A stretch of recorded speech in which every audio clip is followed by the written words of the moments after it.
What is up? What is up? YouTube, how y'all doing? Here we go. Jaguar Wright reveals the dark truth of what really happened with Jay-Z and Rihanna. Oh boy. How y'all doing? I hope everybody's doing okay. It's the weekend, Saturday. I'm excited, man, because I'm putting together a YouTube course, man, and it's bad. If you want to change your life, I think Uncle Mike got the serious answer, man. I really think I got the answer. So I'm going to take my time with this course and make sure everybody can clearly get it and all that good stuff. But with that being said, y'all hit that subscribe button. Hit that bell. Let's check this bad boy out. Here we go, y'all. How was your audition with Jay-Z? Tell me what he said to you. A really good audition. And what did he say to you? He said something to you. Oh yeah, he said, we don't sing songs here, we sing artists. And there was this little pause, and I was nervous. But then he said, and we're interested. And there was this sudden feel of relief. But then he said something about a window and a door or something. Oh, then he said, he said it one more. I did a lot of homework on you, this lady. He said, there are 2 ways to leave here, either through the door with the deal signed, or through this window, and we're on the 29th floor.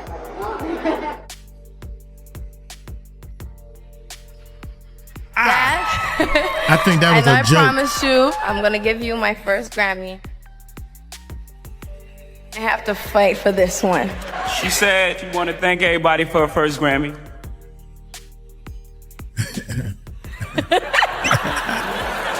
Anyway, I'd like to thank Jay-Z for being a part of this record with me. She like to thank Jigga Man for being the greatest in the world. For Tricky Dream for writing such a beautiful record. Thank you. I want you to think about this. Sean Carter Those were is just jokes, I think. for enacting Hype Williams to put Aaliyah on a faulty plane to move her out the way as punishment for rejecting him, and so he could level up Beyonce, who was struggling. Wow. That's crazy. In the beginning of my career, I remember Pun the Replay started doing really well, and he came up to me at a showcase and he said, "You must be a really great person because great things keep happening for you.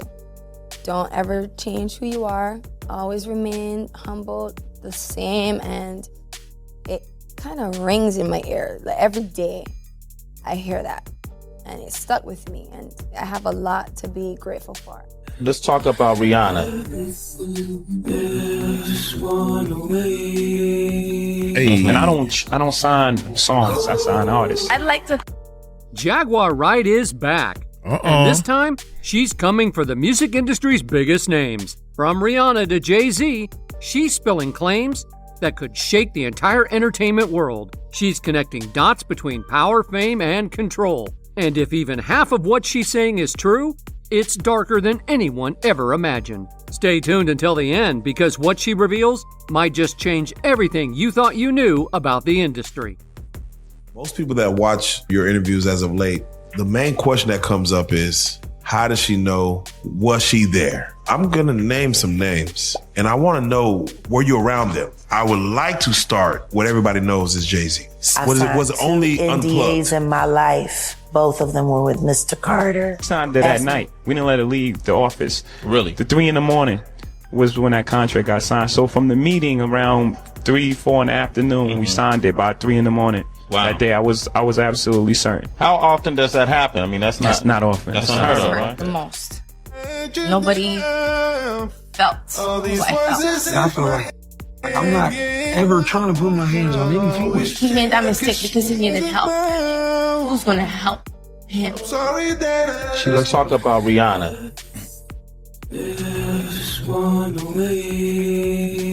And I don't sign songs, I sign artists. I'd like to thank Jay-Z for being a part of this record with me. She like to thank Jigga Man for being the greatest in the world. Jigga Man.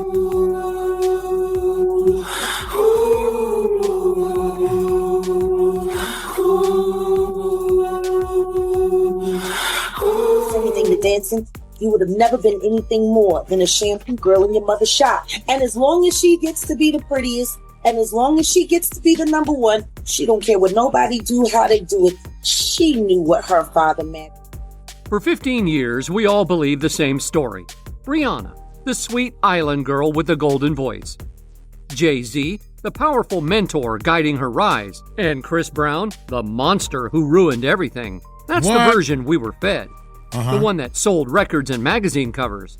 But Jaguar says we've had it all wrong. She claims the real victim wasn't who we thought, and the real puppet master has been hiding in plain sight, pulling strings while building an empire of lies. According to Jaguar, the evidence she's seen paints a completely different picture, one where Rihanna wasn't just a bystander, she was part of the game. And to really understand it, you've got to go back to where it all started.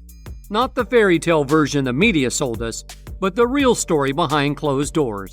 Picture this, a 15 or 16-year-old girl flown in from Barbados, alone in Manhattan. It's the middle of the night. No family, no guardian, just a teenager in a skyscraper with a man powerful enough to change or control her entire life. That's where it began. Rihanna herself once described that night like it was just another audition. But if you listen closely, you can hear the fear between the lines, the nerves, the pressure. The way she talked about feeling trapped in that room. She didn't walk into fame, she was cornered into a deal. Years later, Jay-Z even bragged about it, saying he didn't let her leave until she signed. Think about that. A grown man admitting he refused to let a teenage girl go home until she put her name on that contract. That's not mentorship.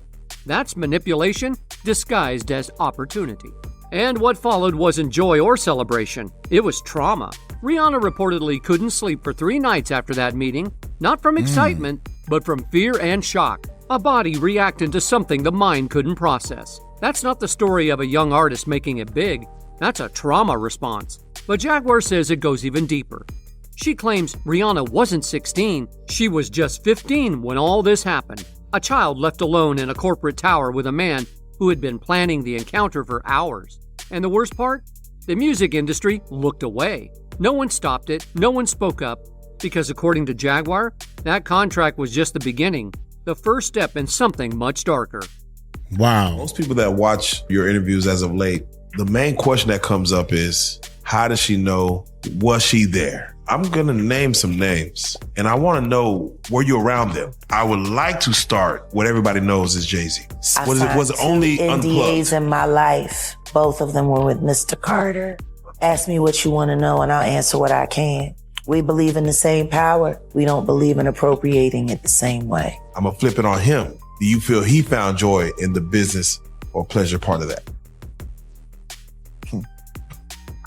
He is the most shameful thing I've ever done. There is nothing that I experienced with that person that has not inspired shame except for Unplugged. I hate the fact that we did it all for a culture vulture. Then came Rihanna's own words from an old interview, the one that sounded innocent at first, but now it's completely differently. She talked about her first meeting with Jay-Z, saying she was so nervous she could barely stop shaking. She remembered walking into that office, describing how it felt warm and welcoming, like a dream moment for a young artist. She said she sang Pondé Replay and another ballad called Last Time, giving it everything she had. But then came the part that made everyone pause. Jay-Z, according to Rihanna, told her they didn't sing songs there, they sign artists. Let's talk about Rihanna.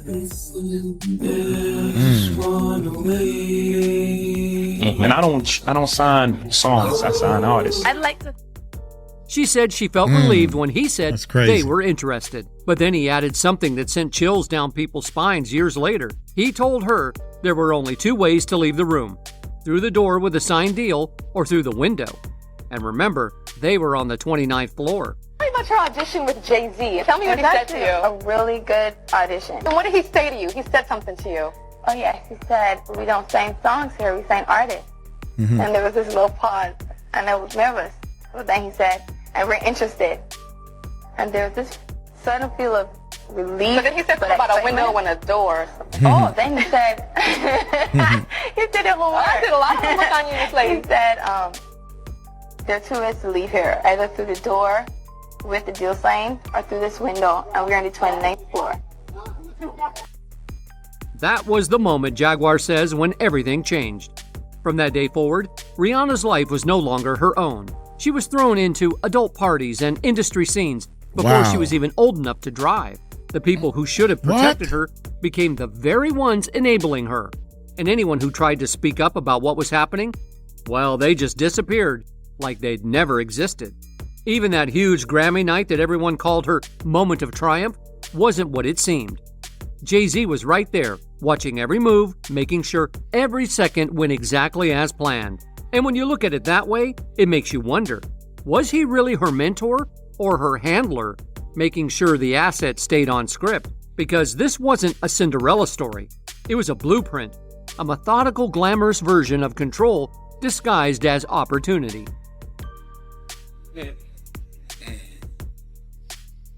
Dad, I know I promised you I'm gonna give you my first Grammy. I have to fight for this one. She said you want to thank everybody for her first Grammy.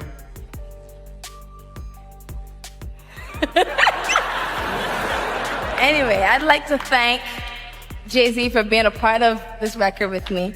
She'd like to thank Jigga Man for being the greatest in the world. Tricky Dream for writing such a beautiful record. Thank you. And here's where Jaguar drops another jaw-dropping claim. Rihanna eventually learned those tactics herself. She soaked them in like survival skills. Because in that world, that's how you stay alive. But Jaguar says this pattern didn't start with Rihanna. She said she was just one piece of a much bigger system, a cycle that's been repeating for decades in the music industry. And according to her, there's one person who knows that pattern better than anyone, the woman sharing Jay-Z's bed. I want you to think about this. Sean Carter is responsible for enacting Hype Williams to put Aaliyah on a faulty plane to move her out the way as punishment for rejecting him, and so he could level up Beyonce, who was struggling. Let's just say allegedly that happened. Now I want you to think about 106th and Park with Mary J. Blige. Free, who is a victim of Sean Carter. Yeah.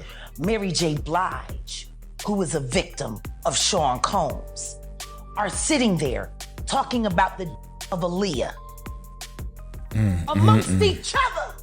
Amongst each other. Think about that.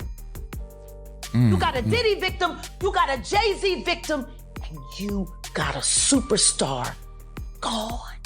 Dang, man. Yes, Beyonce. Jaguar claimed that Beyonce has known about it all for years. She's seen everything, the young girls, the manipulation, the control, and chose silence. Not because she was scared, but because Jaguar says protecting the empire meant more than her protecting those victims. The feminist icon, the queen of women's empowerment, Jaguar called her a silent witness. Okay. A girl went to court and charged her with extreme witchcraft. She was hypnotized. Beyonce came and she was in there eating on her while she was asleep. You know, snacking on his big people cats. And guess what? They wouldn't give her the restraining order. They just told her to stay away from Beyonce and work for somebody else. Guess what? She's having a hard time finding work too. And I'm going to say this about you now, baby.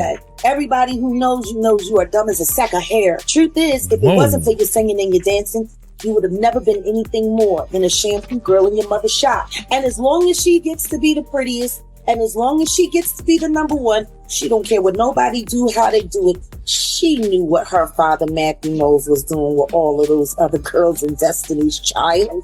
She's a whole space today. Then she mapped out the timeline. Wow. A timeline of horror that stretched back decades. Jaguar said this didn't begin with Rihanna. It started long before that. Beyonce at 15, Aaliyah at 16, then Rihanna at 15. Same story, same tactics, different girls. Look, when Jay signed his contract, the big one was with Beyonce. When he signed that contract, the marriage contract, he got trophies. Now those trophies, Trophies came rolling in, buddy. He started getting Grammys left and right, man. I mean, look, if you look at his career, You're gonna let him say that? Jay was getting Grammys. He had one. Exactly. He had one. And he ain't show up. He had like 20 now. Oh, Lord. He had like 18 since he been down. Look, he had one, bro. Hard Knock Life. You're not wrong. He was one. After that, he got them shits. He's like drinking. His pictures with him like things to cop. Oh my gracious. Aaliyah, Jaguar claimed, had refused Jay-Z, and he didn't take rejection well. He said anyone who ever told him no paid the price. None of it was random. It was all deliberate. When he did the record with Jay, that's why I was that was almost like one of the things where I was just like, he's out of here, Jake. I just let it go because I couldn't believe he did a project with her, with R. Kelly, knowing that he had a girl. Then came the insider bombshell that sent shockwaves through the industry. A producer named Jonathan Hay started speaking out about what he'd witnessed, the side of Jay-Z the public was never meant to see. Even Dame Dash, Jay-Z's former business partner and once his closest ally, couldn't take it anymore. He saw enough to walk away for good. These weren't wild rumors or tabloid gossip. These were first-hand accounts from people who had seen too much. According to Jaguar, the behavior behind the scenes was so disturbing that even those in Jay-Z's own circle wanted nothing to do with it. You know, I've known Puff for 30 years. I haven't been to any one of his parties, especially on the LA side, you know, not even in probably 20 years. So that was the 4th of July, and that's when he was with Jennifer Lopez. He had a barbecue. You know, we were all staying in one house, me, Aaliyah, Jay, a couple of friends. That night, no one knew who Aaliyah was with, and that's how we wanted it. You know, because at the time, her and I, you know, we hadn't like actually gone there like that yet, and you know, me and Homeboy was both trying, so no one knew who was messing with who. And you know, that night we left early. I left with Aaliyah, and that's the night that the magic happened with Aaliyah and I. So that was a magical night for me. Do you ever feel sorry for Damon Dash, man? Whenever you hear about like his financial problems and things like that. Nah, Dame's a hustler. Dame will figure it out. Like, Dame, very smart guy. You know? So, oh my God. He'll figure it out. He was definitely playing your album and on Instagram. Yeah, did you see that video? Bittersweet. Nah, I didn't see it. He was in the barbershop, bobbing his head crazy to it. He said he liked it. He said he felt like he was a part of that and he knows you're telling the truth. Mm-hmm. I feel like, you know, what people gotta understand, I mean, nothing gonna change the way I feel about Damon. You know, no matter, no time or space, no separation or anything. You know, I got love for Damon Dash the same way as I did before. And then there was Beyonce. Jaguar claims she didn't just stay, she benefited. Every time another young woman got caught in Jay-Z's web, their empire expanded. Every cover-up made their brand stronger. Beyonce could have exposed him, Jaguar said, but instead she became his greatest shield, the silent protector of their image, even if it meant others got hurt. Jaguar went even darker, saying the choice came with consequences, dangerous ones. Controlling victims wasn't enough. Jay-Z allegedly built an empire system designed to keep them silent forever. She even told people to rewatch Rihanna's Super Bowl performance. That moment when Rihanna flashed the Rockefeller hand sign, Jaguar claimed it wasn't confidence, it was submission. A message to those who knew the truth. Then came another resurfaced clip from Rihanna herself. In an old interview, she described how her journey began. She said she first met a producer in Barbados while he was vacationing there with his wife. Her friend arranged the meeting, and Rihanna ended up signing for him in his hotel room. He was so impressed that he invited her to record in his studio, and after a year of work, they finally sent out her demo. Def Jam was the first label to respond, and they were ecstatic. Rihanna said she eventually met with Jay-Z, who was blown away by her audition. So much so that he didn't let her leave until 3 a.m. after she'd signed the deal. She remembered being so nervous she could barely stop shaking, calling it the longest 12 hours of her life. Signed it at night. We didn't let her leave the office. Really? The 3 a.m. was when that contract got signed. So from the meeting around 3, 4 in the afternoon, we signed it by 3 a.m. Wow. That day I was absolutely certain. How often does that happen? I mean, that's not often. That's unheard of, right? That's not, yeah. I mean, to get lawyers to draft up contracts and then the other side to agree to contracts in 10 hours that's retarded. No. Jaguar pointed to that same energy on the Super Bowl stage years later. She said if you look closely, Rihanna's movements told a story. How she subtly looked towards Jay-Z's VIP box before making a single move. That wasn't admiration, Jaguar claimed. That was conditioning. That was control. And the web didn't stop there. Jaguar alleged that Jay-Z kept both Rihanna and Beyonce financially chained. They weren't his partners in power. They were his assets in his empire. Every public appearance, every statement, every move was calculated to protect his image. I have very little time, so I need to know ahead of time, should I get a bridesmaid dress ready for your wedding with Jay-Z? Are you marrying Jay-Z? I'm not engaged. I'm not. It's a big fat rumor. It is, but do you think it's a possibility that you will be engaged? One day I hope to be married, you know, eventually with children. I grew up with both of my parents and my sister, a big family. It's important to me, so I love to have a family. Yeah, and so when will you and Jay-Z get married then? I don't know. You seem like a great couple. Thank you. And he is sweet.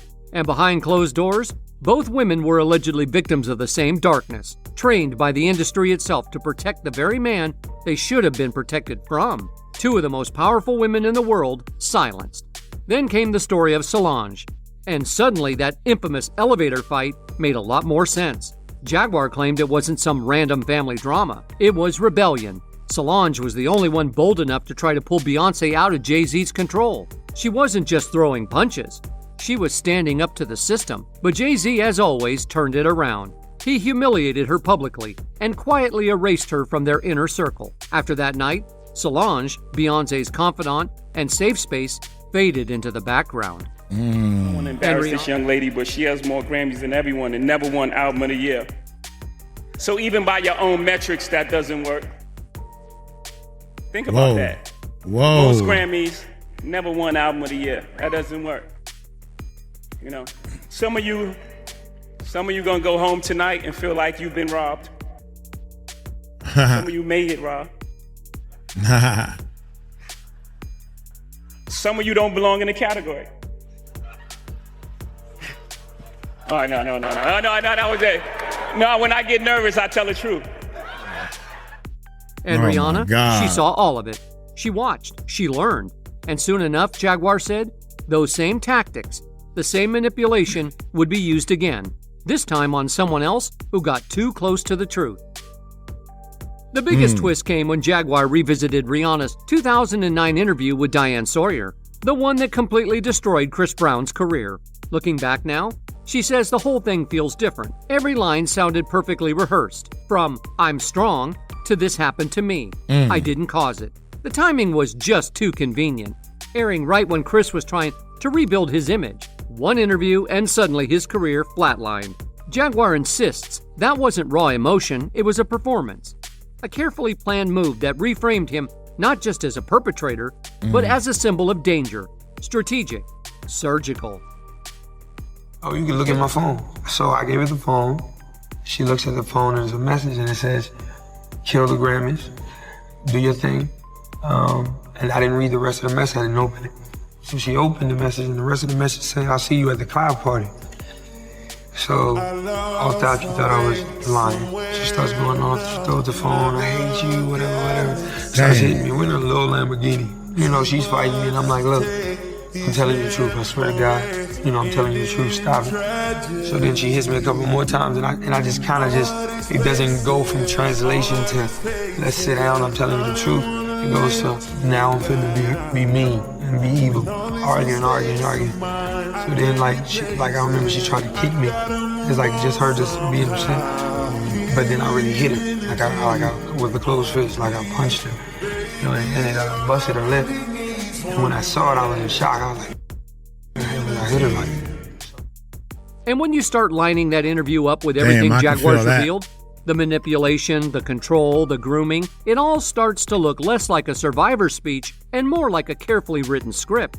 Not long after, Rihanna was removed from her original team, the same group behind Pon de Replay. and replaced with a new circle of handlers. She was kept in Los Angeles, shielded yet constantly pushed into adult party scenes. 15, 16, 17 years old, hanging out at the Rainbow Room like a grown woman.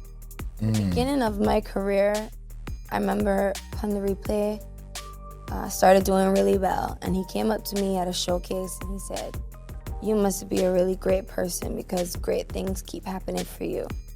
Don't ever change who you are. Always remain humble, the same." And it kind of rings in my ear. Like every day I hear that, and it stuck with me, and I have a lot to be grateful for. On this day in 2009, Chris Brown pleaded guilty to 1 count of assault on his former girlfriend Rihanna. The 19-year-old R&B singer was sentenced to 5 years probation in order to do 6 months of community service. Your attorney has advised the court that you would plead guilty to that charge. Is that correct? Yes, ma'am. He would be required to serve 180 days in county jail or the equivalent of labor, as the court has indicated.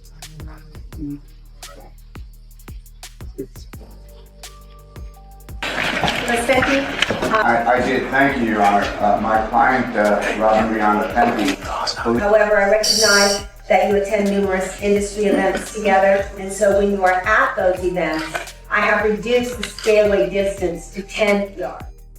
One insider even claimed that people around her knew she wasn't of age. He said his friend discovered she was only 17 when everyone thought she was 21. And when he confronted the team, they brushed it off saying, "It's cool." The industry later tried to cover the story, calling it a misunderstanding.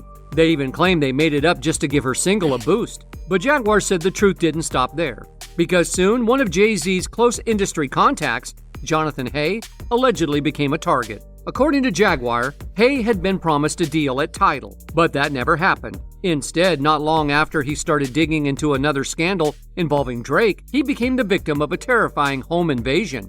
He and his daughter were duct taped and beaten inside their own house. Jaguar said the attack was no coincidence. That's crazy. She believes it was a warning, a message to anyone getting too close to the truth. That's when she asked the question everyone else was too scared to say out loud. Who really taught Rihanna how to play the perfect victim, while hiding the real perpetrator pulling the strings behind her? But Jaguar didn't stop there. She laid out what she called Jay-Z's elimination machine. According to her, anyone who knew too much or tried to walk away ended up silenced. DeHaven, gone. Dame Dash, destroyed. Aaliyah, who rejected him, lifeless in a plane crash. Kathy White, allegedly pregnant with his child, suddenly gone after a mysterious aneurysm. Jaguar said crazy. It's always the same pattern. Isolate, discredit, eliminate. And in her eyes, Chris Brown was just another casualty of that same machine. I was hurt the most. Nobody felt what I felt. I feel like I'm not ever trying to put my hands on any female. He made that mistake because he needed help. And like, who's going to help? Nah, you pushed them to do that. Message and it says, "I'll see you at the cloud party." All thought she thought I was lying. I was so angry at I'm telling you the truth, I swear to God. him. And it has not been easy. I got punched, and it busted her lip. And when I saw it, I was in shock. I hit her like, I didn't know, I promise. Like me, I felt like It happened to me in front of the world. It was embarrassing, it was humiliating, it was hurtful. I love her. I don't want to hurt my girlfriend. I truly love him. So the main thing for me is that he is at peace. She claimed that insiders, whistleblowers, and even victims have quietly been sending her proof, too scared to go public, but desperate for the truth to be known. And then came the connection that left the internet stunned. The Kathy White theory. Jaguar said even Beyonce's song Daughter might be a veiled confession about Kathy, Jay-Z's alleged mistress, who disappeared after getting pregnant. Fans had long noticed the strange pregnancy timelines, the viral deflating belly clip, and lyrics that suddenly seemed to carry darker meanings. Kathy's demise, Jaguar said, wasn't just a race to protect Jay-Z.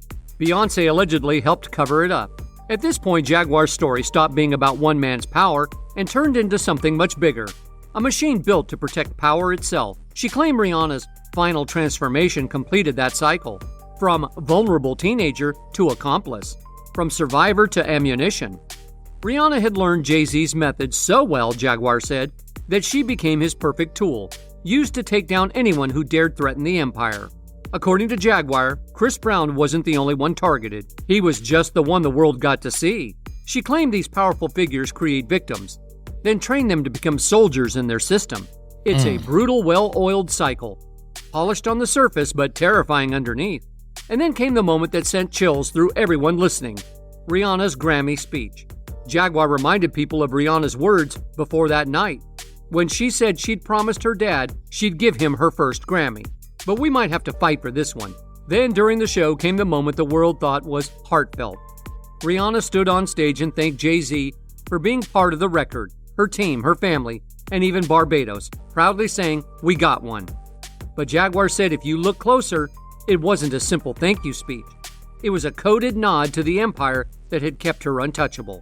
That's where Jaguar's main question hits hard. When celebrities wrap themselves in activism and victimhood, are they really survivors, or are they part of the final layer of the cover-up? Because once that story is set in stone, it becomes a shield. Rihanna's victim image didn't just protect her, it protected the entire system. Every headline, every magazine cover, every emotional interview wasn't about truth or healing, it was about controlling the narrative. And the moment anyone dared to question that story, boom, they became the villain. That's how Jay-Z's empire kept thriving. He didn't just control the women, he controlled the entire conversation. Rihanna became untouchable. Insiders knew the rule. If you whisper a different version of events, your career is done. You'd be blacklisted, threatened, erased. The silence wasn't just fear, it was policy. Jaguar claimed that silence was their biggest ammunition, and loyalty was the currency. While others disappeared into obscurity, Rihanna's power only grew. Like Blue. Billion-dollar brands, fashion empires, global influence so bright no one dared to look at the shadows behind it. And Beyoncé? She perfected the quiet game. She didn't need to speak. Her silence spoke volumes. That, Jaguar said, is how the machine operates. Some become ammunition, others become shields. Together, they build a fortress too powerful for the truth to ever break through. Meanwhile, the people who were there, the assistants, the early team members, the background voices, they learned quickly what happens when you try to tell the truth. Calls stop, jobs vanish, stories fade. In the end, Jaguar said, this isn't just one scandal. It's the blueprint of power in the entertainment world. A system built not just on fame and money, but on silence, fear, and perfectly shaped victims who become the bodyguards of the very truth they're hiding. Then came the clip that started it all. Rihanna's old interview. Her voice cracked as she said that she was strong, that what happened to her could happen to anyone, and that being exposed like that was humiliating. She admitted she didn't want people to think she loved someone capable of that kind of hurt, that it was embarrassing. And in that same breath, she confessed to being human, not perfect, just someone trying to survive. She talked about how people put her on a pedestal she never asked for, how it was natural to lie to yourself, to want the pain to disappear, to rewrite the story so it hurts a little less. And as Jaguar keeps talking, people are finally listening. The whispers are growing louder. The cracks in the story are starting to show. But what do you think about all this? Is Rihanna just a victim of the ripple effect of the industry's dark secrets? Be sure to leave a comment and get into the conversation. And hey, don't forget to subscribe and turn on your notifications, because the next spill might expose even more than you're ready for. I think that when you start reaching the levels of fame and stardom, a certain type of ego and, bad boy gets into you. And Rihanna was hitting on Chris Brown, man, and pushing the buttons. And he kirked off. And before he realized, he done beat the girl up so bad and be like, God dang, I can't believe we supposed to love each other. He was trying to get back with her. This ain't me, this, that, and other thing. And she's almost like, I got you now. Yeah. It's like when the police pull somebody over and they, are you recording this? You recording this? Because they want the police to do something. And everybody around them saying, you ain't got to throw him to the ground and you ain't got to do this, that, and the third and all this stuff. It's like they want this stuff to happen, man. And it's crazy how this works. I had this thing set up I want to thank some people that donated, man. Oliver, shout out to Oliver for your donation. Appreciate it so much, man. Deanna, shout out to you. And DeAndre, Kimberly, appreciate it so much. Some people donated on the super chat and everything, but we got some new donators that came in on the PayPal as well, waiting for the PayPal to pull up. Jason, shout out to Jason and Courtney. Appreciate it, man. Appreciate all the other people who donated and everything. The one, I can't find the picture cut, y'all. I don't be remembering the names. Oh, Dr. Elwood. How about that? Dr. Elwood donated like 2 or 3 times or something, man. And then some people donated once, then they donated again and donated a 3rd time. Appreciate it so much, man. Monday, I'm hoping that the money will be there for the Operation Monday. Don't forget, y'all, Uncle Mike is putting together a YouTube course, and it's going to be on a completely different channel and everything. And man, I got some tricks to help you put together a YouTube course. Did I say course or channel? Put together a YouTube channel. We got 5 YouTube channels, man. And oh my gracious, man, this has been a journey, but I wouldn't trade it in for the world, man. It's been a long journey. 6 years before I cracked the code. So I think y'all can crack it in 12 months. How about that? I'm going to get on up out of here. Y'all take it light. Shout out to my enders. Can't forget the enders. Y'all take it light, take it slow. Tell them Uncle Mike told you so. Peace out.